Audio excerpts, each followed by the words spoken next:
बेंगलुरु बैठक में कांग्रेस अध्यक्ष मल्लिकार्जुन खड़गे की तरफ से क्या कहा गया, सुनिए। राज्य स्तर पर हम लोगों में कुछ मतभेद, हालांकि हमारे बीच वैचारिक मतभेद नहीं है। आम आदमी के लिए मतभेदों को खत्म करना ही होगा। गरीब, दलित, आदिवासी कुचले जा रहे हैं, बीजेपी सहयोगियों का इस्तेमाल कर छोड़ देती है।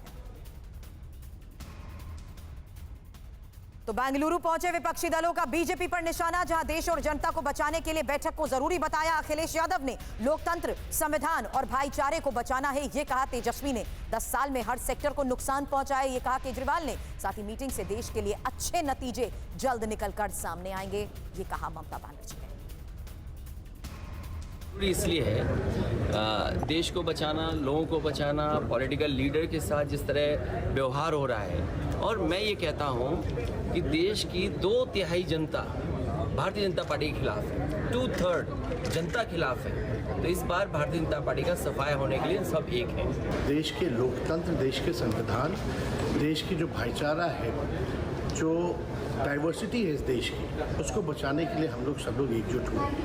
और जिस तरह से संवैधानिक संस्थाओं पर दुरुपयोग कराया जा रहा है, जिस हिसाब से देश की संपत्तियों को बेचा जा रहा है, चाहे किसान हो, चाहे युवा हो, चाहे महंगाई हो, इन सारे जो असल मुद्दे हैं, इन पर बात ना करके जो जहर की बातें जो हैं, जो नाकों से चलती हैं, और उसकी बात की जा रही है। आज हम लोग विपक्ष में हैं, लेकिन जो विपक्षी पार्टी है उसमें इतने अनुभवी नेता हैं।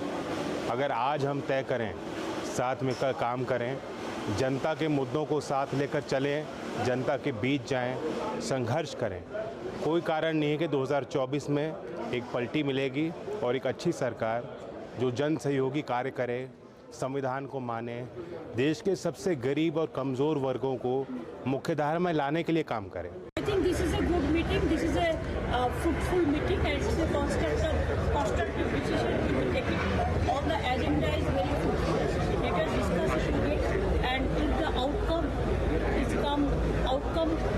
today what we discuss, after that the outcome may be the good for the people of this country. I think it is important because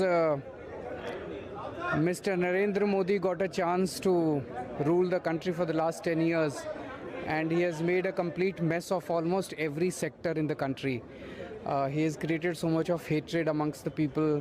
The economy is in shambles. There is so much of inflation. There is so much of unemployment in all sectors. So now I think it's a time that people of this country want to get rid of him. So everyone needs to come together and. वर्तमान सरकार के द्वारा जो देश में हालात बनाई गई है, उसी को लेकर आज ये एक बैठक है, उस पर डिस्कशन है।